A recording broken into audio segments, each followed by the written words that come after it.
So I'm pretty sure the first thing you all can tell about me right away is that I am 5'3", which I guess the best benefit about that is I bought this entire outfit in the kids section of Kohl's for about $30. I guess the downside of that is, making eye contact with, when I'm holding up the Spider-Man underwear, making eye contact with the mom that's also holding up the Spider-Man underwear, the 5-year-old kid right there. I don't know, I like to use my height as a reason why I get rejected on every single dating app I'm on. It's either that or they're just thinking like, I'm sure there's benefits, but I just really don't want to date the Six Flags guy.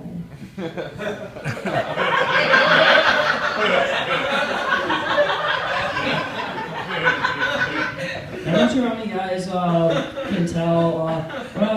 To be serious for a second, like when I was growing up, I went through a lot of medical complications at a very young age.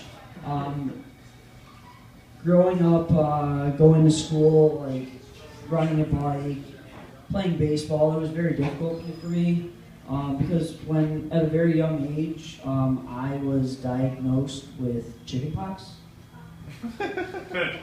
I'm just fucking with you. It was cancer. I had leukemia when I was 11 months old, and I relapsed when I was 4.5 years old, and I then relapsed when I was 5.5 years old. So I guess the only thing weaker than my dating game was my immune system. Growing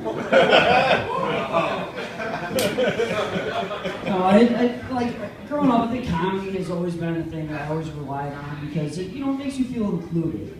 I've always heard that comedy is like the best medicine, and I really agree with that because when after the second time the doctors came in, you're like, Mr. Nothing worked before, so here's Jackass on DVD. If that doesn't work, I'm afraid there's no hope. But honestly, you should never give up on love. Love can come in like all the craziest places, honestly.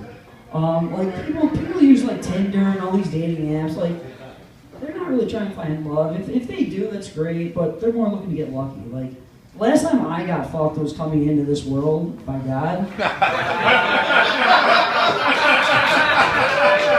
And I'm pretty sure the next time I'm getting laid will be into a casket. Because I don't see myself going to Hawaii anytime soon with my Irish, white, pale, ashy skin. But honestly, again, like I was saying, you should never give up on love because over the past couple of years, I've had heart failure 4 times. So I know the cost of an ambulance going to the ER. And it's around like $100 or $120, but it also depends on how severe your condition is. So I had like a medium heart, like I kind of had like the symptoms of heart failure a few months ago, and I knew it was kind of like a mild heart failure because they classify it as like a mild, medium, or like extreme because they classify it like the salsa spices I put on my Chipotle burritos. So I knew, an ambulance was about $120. But I also found out that an Uber pool was about $650. I don't appreciate when you do that, go to the ER. So, but I check in and in 2015 I went to the ER. I was almost on my deathbed. They had to intubate me because I couldn't breathe. Like my heart was flooded with fluids, and I was in a coma for about 4 days. I was bedridden for about 3 weeks, and after that, they started to slowly gain exercise with you. A physical therapist started telling me to go because you have to pretty much learn how to walk again.